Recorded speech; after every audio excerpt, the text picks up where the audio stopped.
여러분 안녕하세요. 이번 시간에는 챕터로 제2장과 제3장을 나가도록 하겠습니다. 제2장은 경제학자처럼 생각하기란 챕터인데요. 두 가지 모형이 있습니다. 이 두 모형을 간략히 소개하고, 물론 오늘의 하이라이트는 제3장입니다. 제3장은 조금 어려워요. 그래서 보통 수업 시간에는 칠판에 쓰기도 하고, 그래서요 제가 오늘 특별히 이렇게 보드를 준비했습니다. 일부는 좀 쓰면서 설명을 하는 것이 더 효율적일 것 같아서 이렇게 준비를 했고요. 자, 제2장부터 들어가도록 하겠습니다. 제2장은 경제학자처럼 생각하기라는 장인데요. 경제학이라는 것도 일종의 과학입니다. 그러다 보니까 모든 어떤 사회 현상들을 객관적으로 그리고 분석적으로 생각하는 과정을 포함합니다. 물론 과학적 분석 기법도 사용하죠. 이러다 보니까 복잡한 현상을 보다 더 단순하게 설명하기 위한 분석 모형을 사용합니다. 이 모형을 사용하고 이론을 만들어서 데이터를 수집하고 또 이론을 검증하는 이런 과정을 겪는 게 경제학이죠. 자, 기본적으로 이제 모형을 쓸 건데요. 왜냐하면 사회 현상들은 너무나 복잡합니다. 그래서 이것들을 설명하기 위해서 모형을 사용합니다. 물론 이 모형을 사용하려면 이거를 단순화하기 위한 가정이 필요하죠. 기본적인 모형이 이제 대표적인 모형이 제가 그래프에 PPT에서 설명해 놨듯이 지도죠, 그죠? 복잡한 어떤 숲 보면은 숲에 수많은 나무들, 풀, 꽃들이 있음에도 불구하고 간략히 표시하죠. 네, 지도도 마찬가지고요. 인체 해부도도 마찬가지입니다. 경제학도 모형을 씁니다. 여기서는 두 가지 모형을 설명드리도록 하겠습니다.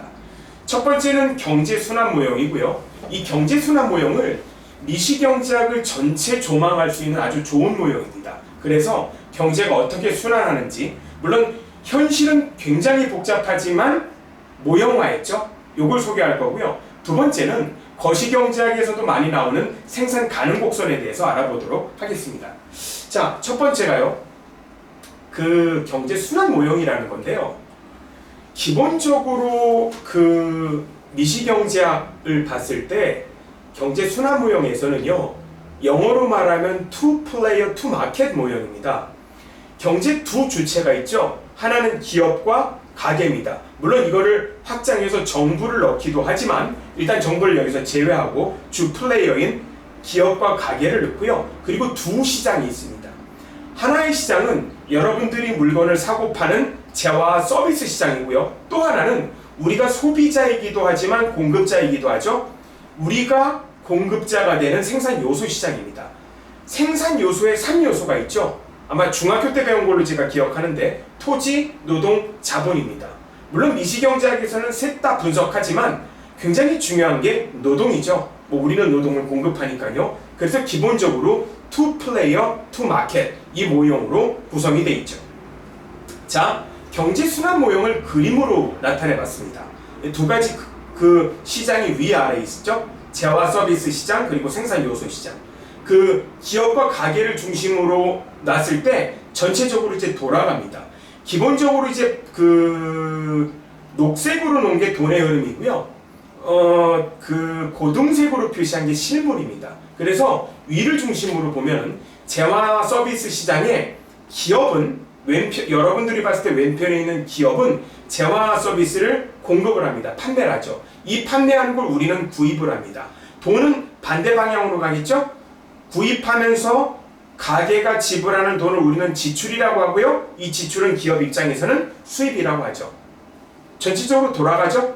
자, 생산 요소 시장에서는요. 아까 기업이 재화 서비스 시장에서는 공급을 한다고 그러면 생산 요소 시장의 공급자는 가계입니다. 생산 요소가 뭐죠? 네, 토지, 자본, 노동이죠. 대표적인 게 노동이고요. 가계는 노동을 공급을 합니다. 그죠? 고동색으로 표시되어 있습니다. 붉은색. 네, 그리고 우리가 공급한 노동을 기업이 사죠. 맞죠? 기업이 이것을 사는 대가로 임금을 줍니다. 파란색으로 녹색으로 표시된 게 돈의 흐름이고요. 임금을 지급하고 가계 입장에선 이게 소득이죠. 그래서 전반적으로 보면 이렇게 순환을 하죠. 이게 경제순환 모형입니다. 여러분 미시경제학이라는 게 이 경제순환 모형을 공부한다고 보시면 됩니다. 일반적으로 경제순환 모형이 이렇게 교과서에 나오고요. 제가 이거를 조금 변형해 봤습니다. 어떻게? 이렇게요. 여러분 보시면은요. 지금 방금 전 챕터에서 우리는 시장경제 기본 원리를 배웠습니다. 이 재화 시장, 생산 요소 시장, 기업 가계 전체를 둘러싸고 있는 메커니즘이 기본적으로 시장경제고 이게 경제 기본 원리죠. 그리고 이 경제 기본 원리의 내부를 보면은 재화시장, 요소시장, 투 마켓이고요. 투 플레이어인 기업과 가게가 있습니다. 자, 기본적으로 시장경제가 지배하는데 종종 시장경제는 실패하는 경우가 있다고 말씀드렸죠. 그 시장 실패가 떼어놨죠. 맨 아래로요. 시장 실패는 기본적으로 4가지가 있습니다. 이게 무슨 말이냐면 시장에 맡겨놓았더니 자원이 효율적으로 배분이 안 된다는 얘기죠. 뭐 대표적인 게 독점이죠. 시장에 맡겨놨더니 한 기업이 지배를 해요. 시장 실패입니다. 두 번째는 외부성입니다. 외부성은 한 사람의 한 경제주체의 행동이 다른 경제주체의 후생에 영향을 주는 겁니다. 대표적인 게 환경오염이고 이걸 우리는 외부성이라고 부르죠. 그리고 세 번째로 공공재도 역시 외부성입니다. 시장에 맡겨놨더니 공급이 안 되죠.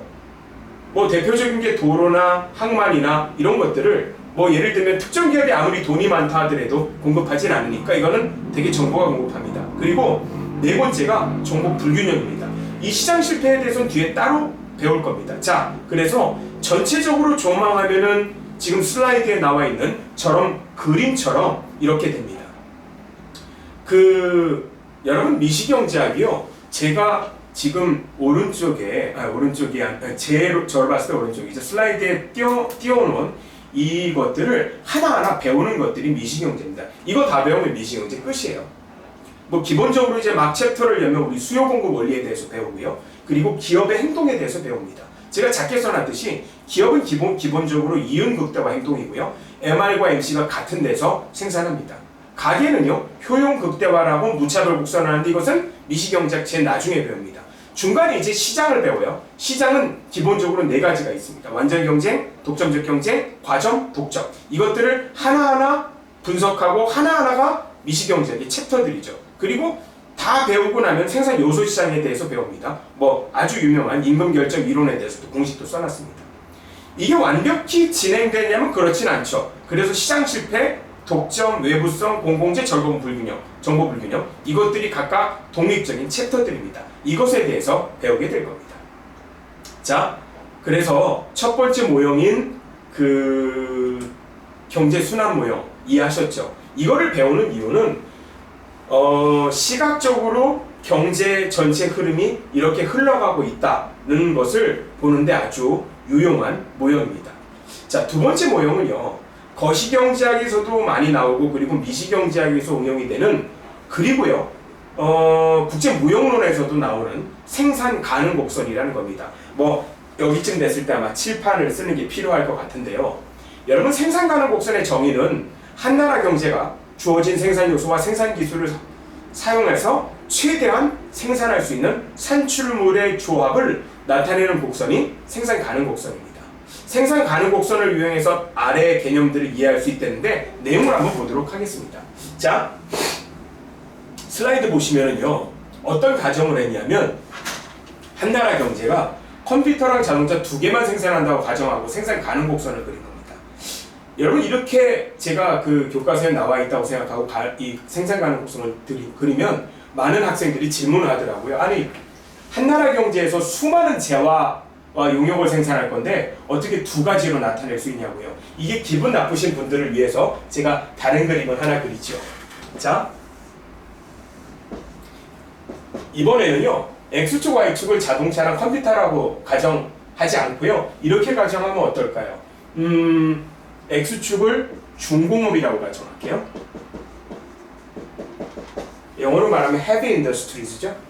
예, 이쪽은 뭐냐면 경공업이라고 가정할게요. 예. 자, 이렇게 되면 조금 더 이해가 쉬우신가요?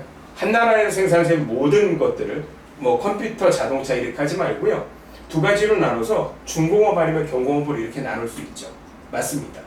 그러면 A라는 국가가 있을 때 생산 가능 곡선은 어떻게 되냐면 생산 가능 곡선은 이렇게 그려집니다. 자, 뭐 여러 가지 점들이 있죠. A, B, C, D, E, F라고 있는데요. 이 점들에 대해서 이렇게 질문을 합니다. 어느 게 효율적인 점이냐?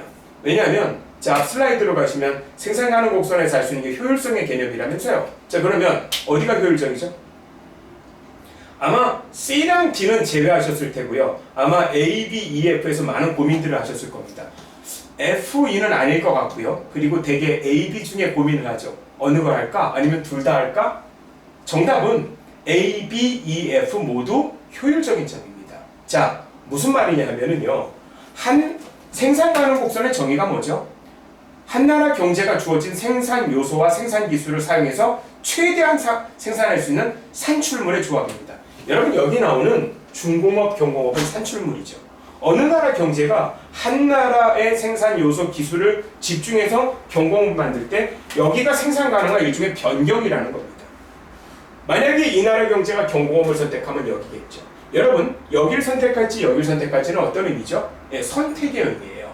그러면 여기 교과서에 나와 있듯이 한 나라 경제가 A를 선택할지 한 나라 경제가 B를 선택할지는 선택의 영역이라는 겁니다. 그래서 A도 효율적, B도 효율적이죠. 그러면 F를 선택하면 어떨까? 네, F를 선택해도 돼요. 효율적입니까? 효율적이죠. 단지 이 나라는 중공업을 줄이고 경공업을 많이 생산하기로 결정을 한 거니까요. 그리고 여기 E죠. E도 효율적입니까? 예, 효율적이에요.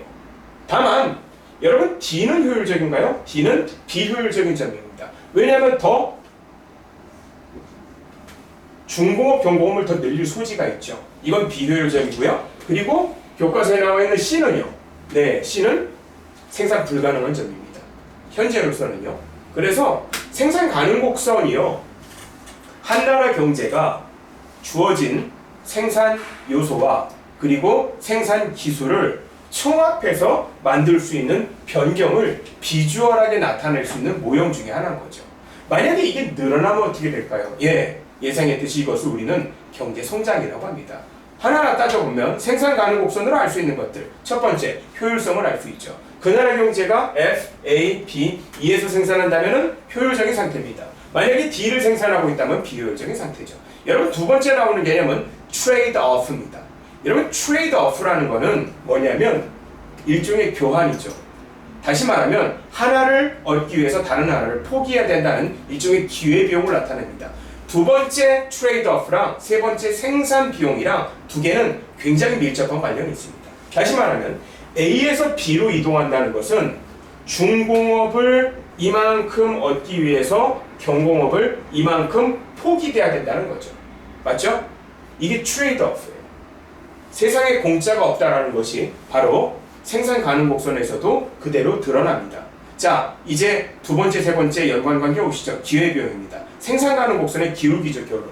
여러분, 여기서 여기 온다는 얘기는 이 중공업 요거를 얻기 위해서 요만큼을 포기해야 된다는 것을 의미하죠. 그래서 트레이드 오프, 다시 말하면 기회비용을 그대로 반영하는 겁니다. 조금 어려운 얘기인데요. 왜 생산 가능 곡선이 원점에 관해서 오목할까라는 건데요. 사실은 기회비용은 체증을 합니다. 조금 더 어려운 얘기 할까요? 뭐 기본적으로 미시경제 분석이니까 어려운 얘기 조금 해도 될 것 같은데, 여러분 A에서 B로 이동하는 거는 물론 이제 수학적으로 이렇게 이게 만약에 직선이라면은 기울기가 되겠죠. 근데 곡선이라면은 사실은 이 각 점에서의 접선의 기울기가 됩니다. 이 접선의 기울기라는 거는 일종의 기회비용의 크기를 나타내죠. 만약에 이게 리니어 펑션이라고 1차 함수로 나타내있다면 아마 요 기울기가 뭐가 되겠죠? 예, 기회비용이 되는 거죠. 하지만 곡선으로 나타내면 각각 점에서의 접선의 기울기가 각각 기회비용인데요. 기본적으로 생산 가능 곡선은 기회비용이 체증한다는 것을 반영합니다. 이유는요, 접선의 기울기가 점점 가파라지죠. 그죠? 제가 아까 그랬잖아요. 접선의 기울기라는 게 기회비용이라고요. 그래서 기회비용이 점점 가파라지는 이런 것들을 나타내는 반영합니다. 왜 기회비용이 점점 늘어날까라는 거는 뭐 미시경제학부에서 또 나올 기회가 있나 모르겠지만 굉장히 테크니컬한 문제입니다. 제가 뭐 수업 시간이 굉장히 길면 뭐 여러 그 예도 드는데요. 사실은 보이지 않는 내부적인 생산 요소의 재분배랑 사실은 굉장히 관련이 있습니다. 그래서 한쪽 재화를 일방적으로 많이 생산할수록요, 그러니까 초창기에 생산하는 것보다 점점 생산했을 때 조금 더 추가적으로 생산할 때 경공업을 줄이는 비중이 더 많아진다는 얘기죠. 포기돼야 되는 게. 예, 실제로 생산에서도 이런 일이 일어나는 것을 그대로 반영한 겁니다. 이게 기회비용의 체증을 반영합니다. 그래서 생산 가능 곡선은 기회비용의 체증을 반영하기 때문에 원점에서 봤을 때 이렇게 오목한 그래프를 그리는 겁니다. 자, 일단 기회비용의 체증이고요. 그리고 네 번째로는 경제 성장을 나타내 줍니다. 말씀드렸듯이 C라는 점은 현재로는 달성 불가능하죠. 하지만 테크놀로지의 개발이나 어떤 다른 변화에 의해서 생산 가능 곡선을 예를 들면 이렇게 확대한다고 했을 때 이걸 우리는 경제 성장이라고 하죠. 경제 성장은 여러 이유로 확대가 됩니다. 제가 아까 말씀드렸듯이 테크놀로지의 발달이라고 했죠. 대표적인 게. 예를 들면 기술 발전으로 인해서 생산 곡선이 확대하면 C가 생산 가능하겠죠. 이걸 보면 경제 성장, 다시 말하면 생산 가능 곡선이 이동하는 것이 경제 성장입니다. 그래서 뒤에 이제 바로 그 무역 그 3장에서 나오기도 하는데요. 어느 경제가 생산 가능 곡선이 확대된다라는 것은 그 나라의 경제 성장을 의미하는 겁니다. 좋은 거겠죠, 그죠? 네. 자, 두 번째가 생산 가능 곡선 모형이고요. 여기에 대한 응용은 바로 3장에서 이어집니다. 예, 그래서 보시다시피 생산 가능 곡선이 이렇게 이동을 하고 있죠. 붉은색으로, 그죠? 예, 이러면 경제 성장입니다. 그래서 A를 생산한다는 게 현재라고 한다면요, 원래는 G는 생산 못하겠죠. 하지만 어떤 기술 발전에 의해서 붉은색으로 간다면, 혹은요 뒷장에서 나오듯이 무역에 의해서, 자유무역에 의해서 갈 수 있다면, 만약 가는지 안 가는지는 뒷장에서 말하겠지만 이것은 경제 성장을 의미하는 겁니다. 그래서 생산 가능 곡선을 그리는 이유는 말씀드린 대로 한 나라 경제가 주어진 생산 요소, 생산 기술을 이용해서 최대한 생산할 수 있는 산출물의 조합을 보다 비주얼하게, 단순하게 나타낼 수 있다는 장점이 있고, 그래서 이 모형을 사용하는 겁니다. 자, 그래서 두 가지 모형을 제가 소개했고요.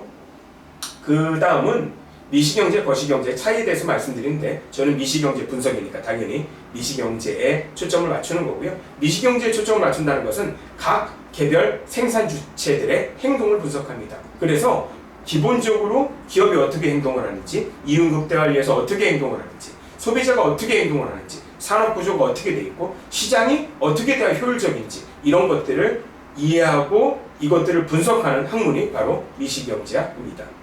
그 다음 장은 그냥 뭐 여담을 하나 써놨는데, 그 경제학을 분석하는 방법 중에 이제 크게 나누는 두 가지인데요. 규범적 분석과 실증적 분석이 있습니다. 실증적 분석은 있는 그대로 분석을 합니다. 있는 그대로.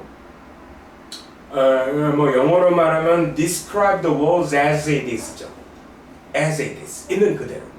그 밑에는 규범적 분석인데요. 일종의 가치 판단을 넣는 겁니다. 사실은 이 수업은요, 저도 학생들한테 규범적 분석은 잘 하지 않습니다. 있는 그대로 실증적 분석을 하려고 되게 노력을 하고요. 아마 그냥 스스로 판단했을 때 99.99% 실증적 분석을 통해서 이 수업을 진행하려고 저도 노력합니다. 자, 뭐 뒤에는 그냥 뭐 보너스 페이지인데요. 경제학자로서의 역할 견해 차이가 있는 경우인데, 뭐 경제학자로서의 역할이 당연히 뭐 대학 교수 같은 거 하면은 이렇게 강의도 하고 논문도 쓰고 성과를 발표하는 역할도 하지만, 정책 전문가로서의 역할로서 이렇게 그 정부나 정부 기관에 어드바이스를 하는 경우도 굉장히 있습니다. 저도 우리 학교 교수가 되기 전에는 그 기술보증기금이라는 정부 기관에서 1년 동안 어드바이서로서 역할을 한 적이 있습니다. 그 학자들끼리 의견 일치를 보지 못하는 경우도 물론 있고요. 그래서 그 대부분 경제학자들이 동의하는 명제들이라고 해서 제가 19가지를 적어놨는데, 이거는 미국 경제학회에서 경제학자들을 대상으로 해서 일종의 센서스 조사를 한 겁니다. 그냥 참고로 읽어보시면 굉장히 재미있습니다. 뭐 대표적인 게 이러죠. 1번에 나오는 게 이제 주택 임대료 규제는 주택의 수량과 품질 저하를 가져온다가 미국 경제학자들은 93%가 찬성을 하는 명제예요. 한국 경제학자들 경우에는 87%가 찬성을 하죠. 근데 굉장히 아이러니한 거는 종종 우리도 마찬가지고 미국은 별로 그런 경우는 없는데요. 우리나라 보면은 주택 임대료에 관한 어떤 규제를 하려고 하는 여러 의견들이 있습니다. 좀 의아해하죠. 87% 경제학자들이 찬성하는데 그것은 말씀드린 대로 13%에 해당하는 경제학자들이 예를 들면 관료가 되면은 뭐 규제를 하려고 하겠죠. 뭐 이런 이유가 있고요. 그리고 그 두 번째 서머리 부분에 썼는데 많은 경제학자들이 의견 일치를 보는 경우도 있지만 사실은 이런 경우에도 정책 결정자들이 이를 받아들이지 않는 경우에는 실제로 이런 의견들이 정책에 반영되기는 대단히 어렵습니다. 네, 이런 이유로 사실은 그 교과서상의 어떤 이론과 실물 경제의 차이가 존재할 수 있다는 점을 말씀을 드립니다. 이게 2장이고요. 자, 이제 본격적으로 좀 어려운 부분인 3장에 대해서 들어가도록 하겠습니다. 3장은요. 상호 의존과 교역의 이득이라는 장인데요. 자, 이거 지우면서 말씀을 드리겠습니다.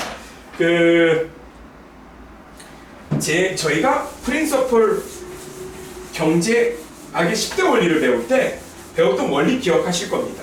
제가 많은 시간을 들여서 할애를 했던 경제 원리의 5번째 원리, 자유거래는 모든 사람을 이렇게 한다고 했죠.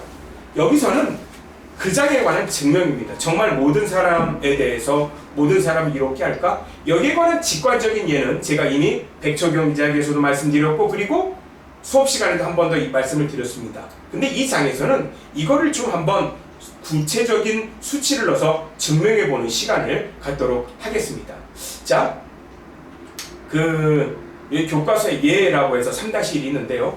물론 제가 강의를 하겠지만 교과서를 한번 읽어보시거나 아니면 강의를 듣고 읽어보시면 훨씬 더 효과가 있을 거라고 생각합니다. 모형의 단순화를 위해서 역시 두 가지 재와 두 가지 사람만이 존재하는 경제를 가정해 보도록 하겠습니다. 자, 여기 보시면 농부와 목장주의 생산 능력 해가지고 온수를 생산하는 데 소요되는 시간이 왼쪽이고요. 오른쪽에는 8시간 일할 때 생산량으로 나와 있습니다. 사실은 접근하는 방식이 조금 다른데요. 기본적으로 국제무역론에서는 왼편을 더 선호하는 경향이 있습니다. 왜냐하면 수식으로 딱딱 떨어지니까요. 근데 일반적으로 직관적으로 이해하는 데 있어서는 오른쪽이 조금 편해요. 그래서 저는 오른쪽 모형을 쓰겠습니다. 왜냐하면 국제무역론 시간이 아니니까요. 오른쪽은 무슨 얘기냐면 이렇습니다. 말씀드린 대로 농부와 목장주 둘이 존재합니다. 그리고 고기와 감자를 생산합니다. 8시간 몰빵에 썼을 때 생산량입니다. 자, 농부는 고기를 8시간 몰빵에 썼을 때요. 몰빵이 좀 비속어인데 8시간 모두 다 고기 생산을 했었을 때 농부는 고기를 8개 생산을 할 수 있고요. 8시간 농부가 전체를 투여했을 때 감자를 32개 생산할 수 있죠. 물론 8개와 32개를 동시에 달성할 수는 없습니다. 그 중간에서 달성이 되겠죠. 그죠? 선택의 문제니까. 목장주는 24, 48이에요. 자, 여기서 일단 알 수 있는 것은 고기를 누가 더 잘 만들죠? 절대적으로 목장주. 감자는요? 목장주. 그러면 고기도 목장주가 잘 만들고 감자가 목장주가 잘 만드는데 농부랑 교역할 필요가 있을까요? 아마 경제학을 하나도 안 배운 일반인들을 상대로 설문조사를 하면은 교역할 필요 없는데요? 목장주가 다 잘하잖아. 이런 답을 얻으실 겁니다. 하지만 우리는 그래도 경제학을 배우고 있죠. 특히 민식경제학을요. 그래서 정말 교역을 했을 경우 농부 목장주가 에브리바디 해피한 것을 여기서 숫자적으로 보여드리려고 합니다. 자, 기왕 우리가 배웠으니까 방금 전에 우리가 배웠던 생산 가능 곡선을 그려보도록 할게요. 두 개를 동시에 놨거든요. 왼쪽이 농부고 오른쪽이 목장주입니다. 왼쪽 보시면은요, 어떤 가정을 했냐면은, 여러분, 이 슬라이드에 8, 32를 동시에 생산할 수는 없죠. 4시간, 4시간씩 갈아야 한다고 하면은, 아마 농부는 고기를 4, 감자를 16 생산할 수 있을 겁니다. 그래서 생산 가능 곡선을 그려놨고요. 오른쪽은 목장주의 생산 가능 곡선입니다. 역시 4시간 할애야 한다고 했으니까 고기를 12, 감자를 24개 해서 생산 가능 곡선을 그림 3-1처럼 동시에 그려놨죠. 자, 여러분 생산 가능 곡선 보시면은 역시 알 수 있듯이 역시 목장주가 고기 생산도 더 많이 하고 감자 생산도 더 많이 합니다. 맞죠? 여기서는요 이 두 개를 교역을 할 겁니다. 만약에 교역을 해서 둘 다 생산량이 늘어난다면은 이거는 획기적이죠. 왜냐고요? 왜 획기적이냐고요? 농부도 그렇고 목장주도 그렇고 둘 다 감자나 고기나 외부에서 가져온 것 없이 단지 교환만으로 분업해서 교환만으로 생산량이 늘어날 수 있다면은 굉장히 좋은 거죠. 소위 말하는 윈윈이 되는 거죠. 이거를 수치적으로 보여드리려고 합니다. 자, 이거를 증명하기 전에 먼저 용어 두 개를 보고 지나가도록 하겠습니다. 절대우위랑 비교우위라는 개념입니다. 대부분 많은 사람들이 절대우위에 포커스를 맞추죠. 자, 생산 가능 곡선으로 다시 돌아가면 고기 생산에 목장주가 절대우위에 있습니다. 감자 생산에 절대우위가 있죠. 일반적으로 말할 땐 뭐라고 얘기하죠? 목장주가 고기도 잘 만들고 감자도 잘 만드니까 농부랑 거래할 필요가 없지 않나? 라는데 실제로는 그렇지 않습니다. 자, 그걸 보여드릴 거고요. 왜냐하면 실제로 교환은 비교우위로 합니다. 여러분 목장주가요 둘 다 잘 만들어요. 근데요 둘 다 잘 만드는 건 절대우위고요. 비교우위를 따지면 어느 하나만 상대적으로 잘하는 게 바로 비교우위입니다. 비교우위의 정의는 두 생산자 중에서 한 재화를 생산했다는 기회비용을 따져서 비교우위를 판단합니다. 제가 제 1장 경제우위를 설명할 때 경제 원리를 설명할 때도 그 예를 든 적이 있는데요. 여러분 타이핑을 잘하는 변호사가 있다고 가정해 볼게요. 변호사가 타이핑도 잘 치고 그리고 변호도 잘합니다. 근데요 기회비용을 고려하면은 이 변호사는 타이핑보다는 변론을 해야 되겠죠. 이게 바로 비교의 개념입니다. 그래서 비교의는 단 하나만 존재합니다. 자, 이 숫자로 좀 나타내 봤는데요. 너무 쫄지 마시고요. 사실은 수학까지는 아직 안 갔고요. 산수입니다. 그래서 여러분 제일 오른쪽서부터 이렇게 가볼게요. 제일 왼쪽부터. 제일 왼쪽 보면은 거래가 없는 경우라는 칼럼이 보이시죠? 거래가 없는 경우가 어떻게 돼 있냐면요. 이렇게 돼 있어요. 4, 16, 그 다음에 12, 24. 자, 이게 뭐냐면은 농부입니다. 농부는 고기를 4개 생산하고 그 다음에 감자를 16개 생산하죠. 그리고 목장주는 고기를 12개 생산하고 감자를 24개 생산합니다. 자, 고기양으로 봤을 때는 역시 농부가 많고요. 그 다음에 감자양으로 봤을 때도 역시 농부가 잘합니다. 근데 여기서요 이제 교환을 할 겁니다. 교과서에 있는 표현을 그대로 말하면 이렇게 표현을 하죠. 어느 날 목장주가 농부를 찾아갑니다. 그래서 교역을 하자고 하죠. 이러자 이 농부는 의문을 제기합니다. 아니 저랑 교역하시게요? 저보다 둘 다 잘하시잖아요. 그래서 목장주가 말합니다. 아이 그래도 교역하자니까 내 말대로 하자고 합니다. 자, 여기서 핵심은 그거예요. 분업해서요 영어로 specialization 해가지고 교환하는 겁니다. 그러면 누가 비교의가 있을까를 사실은 정해야 되는데요. 그건 제가 맨 나중에 말할게요. 그냥 일단 재밌게 이 스토리를 한번 따라가죠. 스토리를 따라가는 건 이렇습니다. 목장주가 농부한테 가서 그래요. 야, 너 이제 이거 생산하지 말고 너 농부잖아. 그러니까 고기는 생산하지 말고 감자를 몰빵해서 생산해 그러죠. 그러면 포트폴리오를 바꾸죠. 이게 바로 특화입니다. 그래서 고기를 0 생산하고 감자를 몰빵하면 2배가 되죠. 이렇게요. 맞죠? 왜요? 4시간 4시간 생산하는데 이거를 생산 안 하고 이 4개 생산할 거를 감자를 생산하면 이렇게 2배가 되죠. 그죠? 그리고 목장주 와서요. 목장주 와서 이 친구는 2시간만 포트폴리오를 변경합니다. 물론 결론부터 얘기하면은 4시간 변경해도 되는데요. 그냥 숫자로 좀 딱 보여드릴 수 좋도록 2시간만 변경할게요. 그러면 2시간 고기 생산을 더 늘립니다. 그럼 이게 18개가 되고요. 그 다음에 감자 생산이 2시간 더 줄겠죠? 그러면은 이게 12개가 됩니다. 자, 그리고 나서요. 교환을 합니다. 어떻게 교환하냐? 이거랑 교환하죠. 이렇게 교환을 합니다. 교환을 하는데 비율을 몇 대 몇으로 오냐면요. 하나, 둘, 세 번째 칸을 보면은 5대 15로 하죠. 교환 비율로 따지면 1대 3입니다. 그래서 고기 5온스랑 감자 15개 이렇게 두 개로 교환합니다. 자, 그러면 교환의 결과가 어떻게 될까요? 고기를 5개 받죠? 그럼 여기가 5개가 되고요. 그 다음에 감자를 15개 주고 15개 줬으니 감자가 17개가 되고요. 그 다음에 고기 다시 5개 줬죠? 그러면은 13개가 되고요. 감자를 15개 받아왔으니까 27개가 될 겁니다. 자, 여기서 여러분 중요한 거는요. 이거죠. 이게 뭐였죠? 예, 무역 전에 생산량입니다. 그 다음에 어떤 일이 있었냐면은 특화해서 교역만 했죠. 지금 이 과정 동안에 감자나 고기나 외부에서 단 하나도 들어오지 않았습니다. 근데 자, 교환해서 단지 교환만 했죠? 교환한 것에 대한 결과를 볼게요. 자, 늘었죠? 그죠?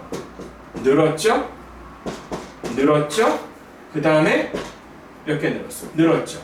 그죠? 자, 이거 보시면 알 수 있듯이 각각 늘었죠? 맞죠? 이것을 생산 가능 곡선에서 표시해 보겠습니다. 어때요? 거래를 통한 소비 기회 증대란 그 슬라이드 보시면 A 부분에서 뭐냐면 A에서 A-로 늘었죠. 여러분 A-는 어떤 의미죠? 생산 가능 곡선에서 과거에는 달성이 불가능한 점입니다. 경제 성장을 해야 달성한다는 거죠. B는요? B-로 됐죠. 여러분 여기서 보면 알 수 있는데 이 두 플레이어는 외부에서 감자나 고기나 단 하나도 가져오지 않고요. 각각 특화해서 교환만 했습니다. 그랬는데 어떻게 됐죠? 둘 다 경제 성장을 했죠. 맞죠, 여러분? 이래서요. 개인적인 교훈은 상대편이 나보다 다 못한다고 해서요. 절대로 무시하면 안 됩니다. 저랑 그래도 교역하는 게 유리하다는 거죠.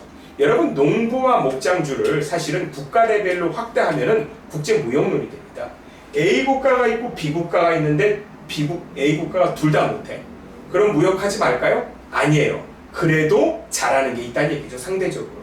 그래서 그래도 상대적으로 잘하는 것을 살려서 서로 교환을 하면은 모두 해피해질 수 있다는 겁니다. 그래서 수식으로 보여드렸죠. 거래를 통한 소비기회 증대에서 보실 수 있듯이 농부, 목장주는 과거에 생산할 수 없었던 생산 가능 곡선 밖의 영역을 달성하고 있습니다.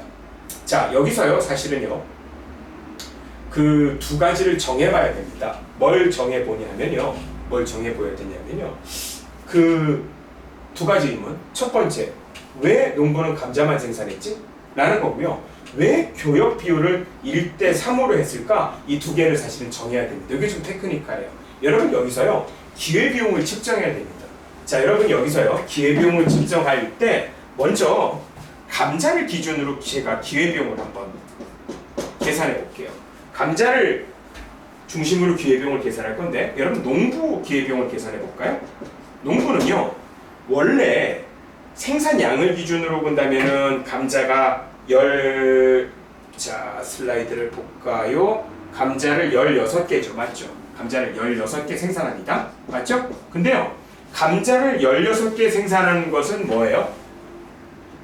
농부의 절대 생산량이죠. 근데요, 농부는 미안하지만 감자를 생산하기 위해서는 고기를 포기해야만 합니다. 그러면 이렇게 생각해보면 어떨까요? 이거를 4개로 나눈다는 의미는 뭐냐면 고기 하나당 감자 생산으로 바꾼 거죠. 여러분 이렇게 되면은 기회비용이 반영된 겁니다. 왜요? 고기 하나당 감자 생산량이라는 것은 감자를 생산하면 생산할수록 고기를 포기해야만 하니까요. 그러면 농부의 기회비용을 감안한 상대적인 감자 생산량은 4가 되죠. 반면에 농부 그 다음에 목장주죠? 예, 목장주인데요. 목장주의 감자 생산량은 얼마죠? 목장주의 감자 생산량은 24개죠? 예, 24개인데요. 여러분 목장주는 고기를 12개 생산합니다. 자, 이렇게 하면은 고기 하나당 감자 생산량이죠. 역시 목장주에. 자, 이거 조금 지우고 할까요? 자, 그러면은 2죠. 여러분, 이 사랑이라는 게 뭘 의미하죠? 생산량이긴 생산량인데 어떤 생산량이에요? 기회비용을 고려한 생산량이죠. 맞죠? 기회비용을 고려한 생산량. 그러면 감자가 농부가 높죠. 자, 무슨 말을 제가 하고 싶으냐면 감자 누가 더 생산 잘했어요? 절대적으로 목장주. 고기도 누가 생산 잘했어요? 목장주. 하지만 기회비용을 고려한 감자 생산은 누가 더 잘해요? 농부. 맞죠? 이래서 농부가 감자를 특화하는 겁니다. 일종의 이거를 스페셜라이제이션이라고 합니다. 그래서 농부가 감자를 더 많이 생산한다는 거죠. 그리고 목장주는 고기를 더 많이 생산했다는 거고, 그래서 그래서 이것을 바꾼다는 의미입니다. 자, 또 하나 의문. 이 교역 비율인데요. 여기서 아까 15대 5로 바꿨죠. 이걸 영어로 뭐냐면요, terms of trade라고 해요. 교환 비율이거든요.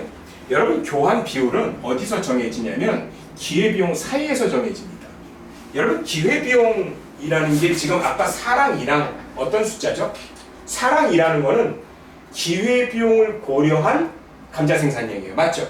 그러면 감자 입장에서 봤을 때는 기회비용을 고려한 농부의 그 수치는 4고요. 감자가.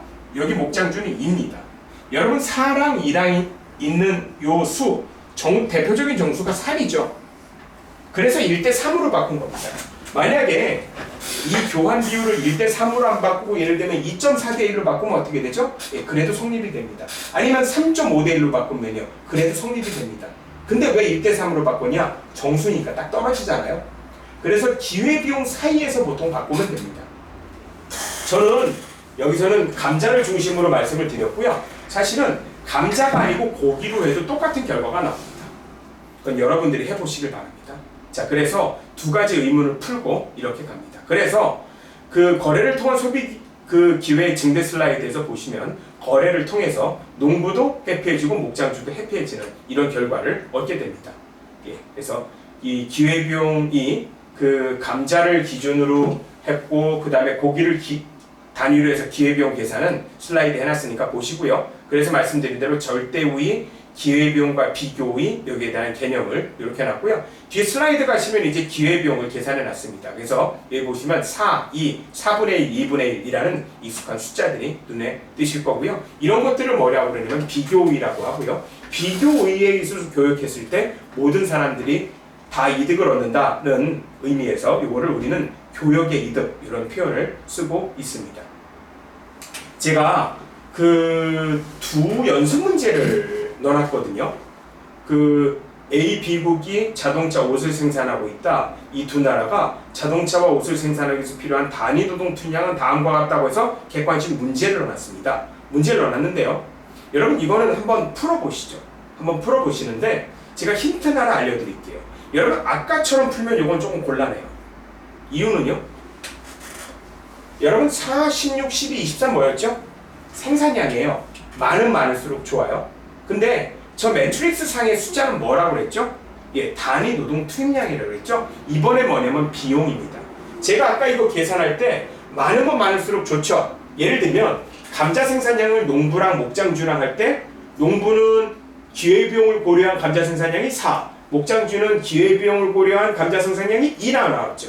그래서 농부가 감자 생산하는 게 맞다고 그랬죠. 이것은 뭐냐면 생산량을 기준으로 한 거예요. 근데 여러분, 연습 문제 자동차 옷 A국 B국의 매트릭스 안에 숫자가 뭘로 되어 있냐면 단위 노동 투입량이에요. 단위 노동 투입량이라는 건 무슨 얘기죠? 적으면 적을수록 좋은 겁니다. 하나만 짚고 넘어가시죠. 자, 보세요. 자동차 누가 더 잘 만들어요? A국 B국 중에? A국은 50, B국은 40입니다. 예, B국이 잘 만드는 겁니다. 왜냐하면 단위 노동 투입량은 뭐예요? 적으면 적을수록 좋은 거니까. 그러면 옷은 누가 더 잘 만들죠? 예, 옷도 B가 잘 만듭니다. 맞죠? 왜? 적잖아요. 80보다 30이 적으니까. 그럼 결론은 뭐예요? 자동차는 B국이 잘 만들고 옷도 B국이 잘 만드는 겁니다. 어떤 의미에서? 절대적인 의미에서. 그러면은 B국이 자동차와 옷에 대해서 절대의가 있다. 맞죠? 기억볼까요? A국은 두 상품에 대해서 절대우위를 가지고 있다. 어떻습니까? 틀렸습니다. B국이 두 상품에 대해서 절대 우위를 가지고 있죠. 그러면 비교 우위도 구할 수 있겠죠? 어떻게? 저렇게요. 상대적으로 나눠주면 됩니다. 근데 이번에는 많으면 많을수록 좋은 게 아니고 어때요? 적으면 적을수록 좋습니다. 왜? 단위가 노동 투입량이기 때문에 적으면 더 좋은 겁니다. 그래서 답은 스스로 한번 구해보시죠. 답은 가르쳐드릴게요. 답은 2번입니다. 예, 계산은 여러분들이 해보시길 바랍니다. 뭐 하나 연습 문제 내면 심심하실 것 같아서 연습 문제를 2개로 놨습니다. 이번에는 포도주, 원단, 포르투갈, 영국 이렇게 해서 문제를 구성해놨고요. 여기서 답은 5번입니다. 이것도 딱 보시면은 매트릭스 안에 있는 숫자가 노동의 단위수로 되어 있습니다. 코스트죠? 역시 적으면 적을수록 좋습니다. 그래서 이런 종류 문제를 볼 때 유의해야 될 것은 매트릭스 안에 있는 숫자가 생산량을 나타내는지 아니면 단위 노동의 수라든가 뭐 노동 투입량이라든가 코스트를 나타내는지 이것들을 확인하시고 문제를 푸셔야 됩니다. 자, 이렇게 되면 전체적인 그 2장에 관한 내용은 한 것 같고요. 뭐 기회비용 계산 요령이라고 해서 참고로 몇 개를 갖다 놨어요. 그 기회비용이라는 건요, 단순히 제가 포기돼야 되는 비용이라고 나타냈는데 원래는 조금 더 테크니컬합니다. 예를 들면 A, B, C가 있고요. 세 가지 선택 중에서 A를 선택했어요. 그 다음 선택할 게 B였고 그 다음 선택할 게 C였습니다. 그러면 A를 선택했을 때 기회비용은 뭘까? B를 했을 때 얻을 수 있는 걸까? 아니면 B, C를 동시에 더하는 걸까라고 했는데 전자입니다. 다시 말하면 여러 가지 옵션 중에서요, 1번에 나타난 것처럼 제일 큰 가치가 있는 것, 요것의 가치가 바로 기회비용이죠. 예를 들면 세 가지 포트폴리오가 있었는데 A, B, C 중에 A를 택했어요. 그러면 B가 선호 순서대로 있다고 가정했을 때 B가 기회비용이 되는 겁니다. 두 번째는요, A를 선택했을 때 그러면 비용이 든다. 이것도 과연 기회비용에 들어갈까? 라고 하는데 기회비용에 들어갑니다. 제가 예를 하나 들어놨어요. 그래서 사실은 기회비용을 정확히 구해낼 수 있어야 그 선택에 있어서 디시전 메이킹한테 유리하겠죠. 예를 들어 아르바이트 할까 오늘 영화 볼까 하다가 영화를 봤어요. 근데 영화를 보는데 관람료가 들었어요. 그럼 기회비용을 어떻게 구하죠? 기회비용은 아르바이트에서 벌 수 있는 돈, 기회비용이죠. 왜냐하면 영화를 봄으로써 이거를 날렸기 때문에. 플러스 영화를 봤을 때 들어가는 관람료는 기회비용에 넣을까요 말까요? 기회비용에 넣어줘야 됩니다. 이게 기회비용 계산 요령입니다. 그래서 이렇게 해놨고요. 자, 이제 어려운 거 다 배웠기 때문에 뒤에는 조금 쉬어가는 페이지니까요. 좀 여유 있게 잘 들으시길 바랍니다. 여러분들의 교양을 높이실 수 있는 뭐 기회가 될 수 있고요. 사실은 저희 그 비교 우위라는 개념을 배우고 있는데 비교 우위라는 개념은 제가 여기 그 PPT에 써 있는 데이빗 리카르도라는 사람이 제일 처음 주장한 겁니다. 뭐 경제학자 하면 대개 한 사람은 알죠? 아담 스미스 맞죠? 아담 스미스보다 한 40년 정도 후배라고 생각하시면 돼요. 아담 스미스는 1776년 그가 쓴 국보론에서 교역에 대해서 물론 얘기했습니다. 상호 의존도 얘기했습니다. 근데 구체적으로 분석까지는 안 했고요. 그냥 무역하면 좋은데? 이 정도 얘기했죠. 구체적으로 무역하면 어떤 이점이 있냐를 사실은 수식과 모형으로 만든 사람이 데이빗 리카르도입니다.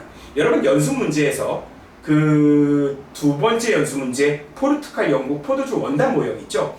이 용어를 그대로 사실 썼어요. 그래서 이 책에 보면은 데이빗 리카르도의 정치경제 조세 원리 보면은 거기 이제 등장하는 포르투갈, 영국이고요. 그 다음에 원단과 포도주입니다. 이거 가지고서 비교의 원리를 구체적으로 균형을 했죠. 그래서 이제 여기 나오는 두 제와 두 나라 포르투갈, 영국 모형을 이용해서 이 비교 우위의 어떤 이 원리에 대해서 규명을 했고요. 그 데이빗 리카르도는 실질적으로 그 젊었을 때는 사업을 해서 돈도 많이 벌고요. 나중에 이렇게 뭐 좀 노년으로 갈 때는 그 영국 의원을 합니다. 영국 의원을 해서 여러 가지 활동을 하는데 뭐 당시 굉장히 유명했던 의정 활동 중에 하나가 수입국물 제한하는 곡물법에 굉장히 반대했습니다. 뭐 반대하는 게 맞겠죠. 본인의 어떤 경제적 그 이념에 따르면은 사실 자유무역이 좋은 거니까요. 근데 은근히 보면은 당시에 이제 곡물법 반대했던 데이빗 리카르도의 그 논리가 뭐 현재 21세기에도 의미가 굉장히 있다고 봅니다. 왜냐하면 싼 곡물법 그 컨러라고 하는데요. 신대륙에서 싼 그 곡물이 들어오면 물론 영국 내에서 곡물업자들이 옥수수를 재배하는 사람들이 피해를 입을 수 있지만 사실 어떻게 보면 뭐 곡물을 재배하는 사람도 영국 국민이지만 도시 빈민이 훨씬 더 많은 역할을 차지하죠. 그래서 어떻게 보면 도시 빈민들이 그 옥수수를 더 싸게 먹을 권리가 더 크지 않을까라는 뭐 이런 논리로 이것들을 반대할 것으로 굉장히 유명합니다. 이 사람이 데이비 리카드였고요. 사진 보시면 이렇게 데이비 리카드 사진을 제가 그 PPT에 띄워놨으니까 참고로 하시면 됩니다. 뭐 뒤에 비교의 원리 응용은 뭐 아까 말씀드린 대로 좀 가볍게 하는 거고요. 그 기본적으로 이제 맨큐 책에서는 그 타이거 우즈 얘기를 합니다. 뭐 기본적으로 골프를 좋아하시는지 그 맨큐 교수가 그 타이거 우즈가 자기 뒷잔디를 직접 깎냐 뭐 이런 얘기를 하고 있죠. 타이거 우즈 잔디 되게 잘 깎거든요. 근데 타이거 우즈 아무리 잔디 잘 깎아도 본인이 깎진 않겠죠. 뭐 다른 사람한테 돈을 주고 시키겠고 본인은 남는 시간엔 잔디 깎진 않겠죠. 뭐 다른 걸로 골프 연습을 한다거나 아니면은 뭐 CF 찍겠죠. 네, 그래서 비교의 원리 응용해서 이렇게 놨습니다. 놨고요. 한번 읽어보시면 되고요. 뭐 되게 이제 수업 시간 같으면 이제 우리나라 쌀 문제에 대해서 제가 좀 얘기를 하는데 뭐 온라인으로 강의하다 보니까 좀 민감한 문제여서 이 부분은 그냥 생략하도록 하겠습니다. 슬라이드 한번 보시고요. 우리 제약회사 관련해서도 뭐 제가 오프라인에서는 좀 뭐 여러 언급을 하는데 온라인이라 좀 조심스러워가지고 역시 이것도 넘어가도록 하겠습니다. 맨 마지막에 놓은 슬라이드는요. 비교우위에 대한 반론이에요. 제가 지금까지 했던 논리가 뭐였죠? 야, 비교우위는 좋은 거고요. 그 A랑 B라는 국가가 있을 때 B라는 국가가 다 못 살아도 다 못해도 무역하면 다 좋은 거야. 자유교육은 좋은 거야 라기를 했는데 은근히 그 일부 정치인들이나 뭐 일부 나라에서 교육에 대해서 하면 별로 안 좋은 거 아니야? 라는 사실은 반론을 제기하기도 합니다. 뭐 그 제가 영어로 몇 개 슬라이드를 놨는데요. 이 영어 슬라이드들은 보통 무역론에서 그 많이 나오는 반론 중인데 예를 들면 이거죠. 자유교육을 하는데 그 여기 보면 영어로 쓰는데 countries that pay low wages are high wage countries. 다시 말하면 아니 그 임금이 싼 나라랑 교육하면은 우리가 손해 보는 거 아니야? 라는 어떤 논리를 제가 이렇게 그 제기를 했습니다. 아니 물론 그렇진 않아요. 뭐 그렇진 않은 거를 뭐 더 자세히 말씀을 드릴 수 있는데 뭐 우리 여기에 관한 핵심 논제가 아니기 때문에 그냥 이렇게 슬라이드를 올려드리고요. 뭐 또 하나는 뭐냐면은 자유무역하면은 그 저임금에 의해서 노동자들이 착취를 당하는 거 아니냐 뭐 이런 반론도 제기해놨습니다. 여기에 관한 제 반론을 제가 그 슬라이드에 올려놨거든요. 이거 한번 읽어보시면 아마 그 이것들을 반론하는데 도움이 많이 되실 겁니다. 맨 마지막에 이제 전체적으로 서머리를 하면은요, 비교의 원리라는 게 개인 그리고 지역, 국가 간에 모두 성립한다는 내용을 기본적으로 수식을 통해서 보여드렸습니다. 뭐 좀 스피디하게 진행했는데요. 슬라이드 한번 보시면서 그리고 잘 이해 안 가는 부분 교과서 보시면서 이해하도록 하고요. 오프라인에서 만나서 질문 있으신 분들은 제가 다시 답변하도록 하겠습니다. 장시간 고생하셨습니다. 감사합니다.